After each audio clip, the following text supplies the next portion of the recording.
மாநில அரசு கடைசியா ஒன்று சொல்றாங்க சார். கடைசியான எங்களோட எல்லை இது சிஜேபி வச்சா சப்போஸ் அந்த அவங்க கோரிக்கை நிறைவேறிச்சு ராஜினாமா பண்ணிட்டான்ட்டு அவங்க ராஜினாமா பண்றாங்கன்னா சிஜேபிங்கிற அமைப்பை வந்து வாபஸ் பண்றாங்கன்னா உடனடியா பெரியாரிஸ்டுகள் ஆரம்பிப்போம். வெறும் 10 பேரா இருக்கலாம், 100 பேரா இருக்கலாம், 1000 இருக்கலாம். இடத்தை தர மாதிரி இருக்கும். மெரினா தான் எங்களோட கோரிக்கை. அங்க இருந்து பேசினா மட்டும்தான் மத்திய கவர்மெண்ட்டுக்கு காதுல விழும். இங்க இருந்து பேசினாலோ 100 பேர் கத்தினாலும் தெரியாது. நாங்க எப்படிங்க சார் அவங்களை அப்ரோச் பண்ணி கேட்க முடியும்? எங்க ஸ்டேட்டுக்கு இருக்க கூடாது. எல்லா கட்ட போராட்டத்தையும் ஆரம்பிப்போம். போராட்டங்கள் முடிஞ்சா எதிர்ப்பு ஆர்ப்பாட்டங்கள் ஆரம்பிப்போம் சார். அதை தாண்டி நடந்தா ஒத்துழையாமை இயக்கம் நடத்துவோம். நீட்டை நிறுத்திய தீரும்.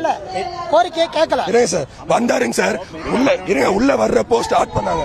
உள்ள வர்றப்பவே ஒரு நிமிஷம் கம்மியா இருந்தோம். பேச ஆரம்பிக்கிற கேப்புக்குள்ள நல்லபடியா கேட்க ஆரம்பிக்கிறோம். மெரினா திறந்து விடுங்கன்னு கேட்க ஆரம்பிக்கிறோம். அதை கண்டிக்க கூட இல்ல சார். அவர் மட்டுக்கும் பேசுறாரு. கண்ணுக்கு முன்னாடி 10 மீட்டர்ல இருக்கும். 100-200 பேர் சேர்ந்து கத்துறோம். கூட இருக்கவங்க நிறுத்துங்கன்னு சொல்றாங்க. பேசி முடிச்ச உடனே நிறுத்துங்க. 2 நிமிஷம் அமைதியா இருந்தோம். 4 நிமிஷம் பேசினாரு. 5 நிமிஷம் இறங்கி சொல்லாம டக்குன்னு திரும்பி நடந்து போறாரு. மேடம் ஏன் கேள்வி? நீங்க எல்லா பிரச்சனைக்கும் அமைச்சர் அந்த அமைச்சர் தானே பதில் சொல்றாரு. பள்ளிக்கல்வித்துறை அமைச்சர் சொல்றாரு. எதுக்காக நடக்குது? நாங்க மாணவர்கள் தானே, கல்வி சம்பந்தமானது தானே.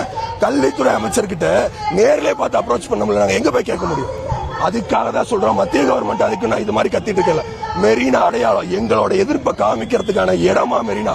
மெரினாவை மாநில அரசு, எங்களுடைய குடும்பமான தமிழ்நாடு அரசு எதிர்காலத்தை நோக்கி திறந்தே விட்டாகிறோம். இன்னொன்னு மெயினா வந்து முன்ன சொன்னதுதான் சார். நீட்டை எதிர்க்கிறோம்னா கண்மூடித்தனமா இல்ல. 720 மார்க்குக்கு வெறும் 140 மார்க் எடுத்தா நீட்ல பாஸ். 12th ஸ்டாண்டர்ட்ல 600க்கு 550 எடுக்கிறவனால வசதி இல்லாத காரணத்தினால கோச்சிங் சென்டர் போக முடியல, பண்ண முடியல. 720க்கு 140 எடுக்கிறவன் பிரைவேட் இன்ஸ்டிடியூஷன்ல போயிட்டு ஈஸியா 120 மார்க் 140 எடுத்துட்டு பிரைவேட்ல போய் சேர்ந்துடுறாங்க. ஒரு பக்கம் பொருளாதாரத்தில் முடியாதவங்களால சேர முடியல.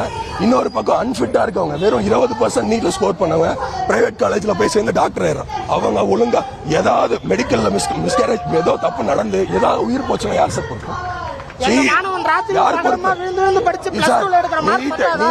அபாலிஷ் பண்ணி ஆகணும். எந்த எல்லைக்கு வர போகும்? சிறைச்சாலை செல்ல ஏங்குகிறோம். இந்த நீட்டை ஒழிக்கிற வரை நீட் ஷுட் பி அபாலிஷ்ட். இன்னைக்கும் நடக்கலாம், 10 நாள் ஆகலாம், 1 வருஷமா கூட ஆகலாம். பல முனைகள்ல போராட்டம் தொடரும். பல முனைகள்ல பல வகைகள்ல ஒத்துழையாமைகளை போறதுக்கு தயாரா இருக்கும். NEET should be abolished. கண்டிப்பா நடந்தது.